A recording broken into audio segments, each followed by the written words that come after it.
Oyasumi Punpun or Goodnight Punpun is one of the best manga I've ever read. The artistic direction, the characters, the story and subtle meaning, it was just incredible.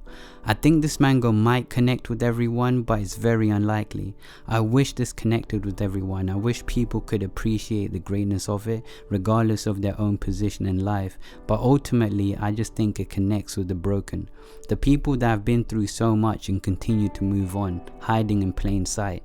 And even if you haven't, you can still come to appreciate this, because in one way or another, we're all broken inside. Reading this manga allowed me to see how life could have turned out for me, healing me and making me grateful that it didn't in the process. The story starts with 11-year-old Punpun and his dysfunctional family.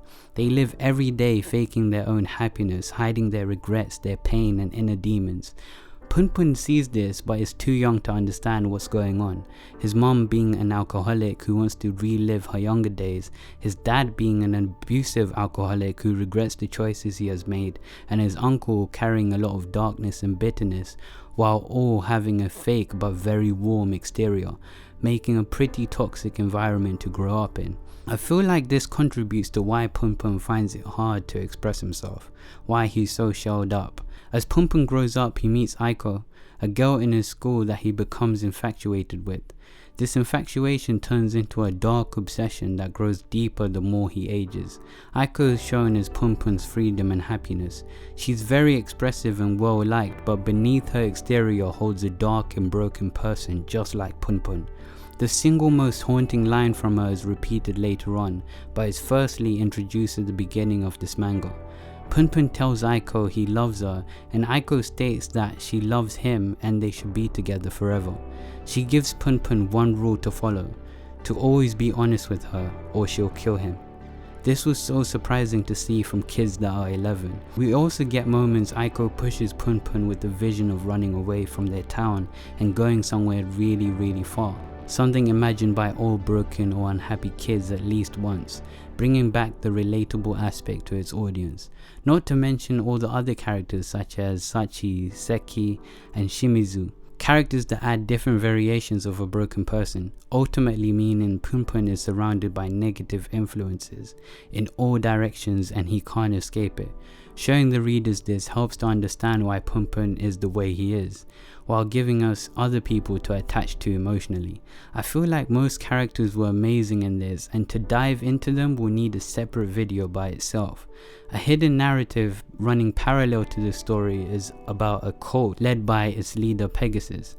His main motivation is to save the world from destruction through music. The cult parts in Goodnight Punpun did not interest me, although they somewhat tied into the story, which can be revealed closer to the end. It can be argued that a lot of these parts were deep and meaningful, but also used as a break from the seriousness of Punpun's story. This could be true, and diving into it would take a separate video, but for the most part it was decently placed, but you could skip the majority of these scenes. As Punpun ages, he starts to drift apart from Aiko and he starts to understand the situation he has been left in. He starts to realize his dad, mom, uncle and girlfriend for who they really are, only closing him up more, while continuously thinking about the only person to ever understand him completely. This manga in multiple parts shows the desperation he has to reconnect with her, stating, "I just want to see her again, just one more time." The audience are teased with near misses with Aiko until they later meet closer to their late teens and early 20s. These scenes really hit me because it shows how everyone has developed as a lot of time has passed. But even with that, they are still the same as before. Goodnight Punpun confirms for me one thing: the broken can't be happy. The broken can only pretend to act normal, but the broken can never experience happiness. Traumatic instances in our lives or upbringings shape who we become, and holding meaningful relationships becomes so difficult. Only happy people can experience true happiness, and you can only last in meaningful relationships if you yourself are already complete and happy by yourself. And the change from broken to happy is extremely difficult, but well worth this journey.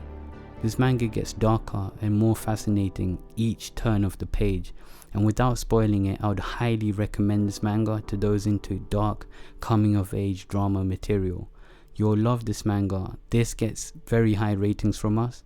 If you like this video, make sure to give this video a like and subscribe to the channel to stay updated with everything ANIME3, where we aim to entertain and enlighten you with all things anime and manga, building a community with like-minded people to express their ideas and feelings freely. Thank you.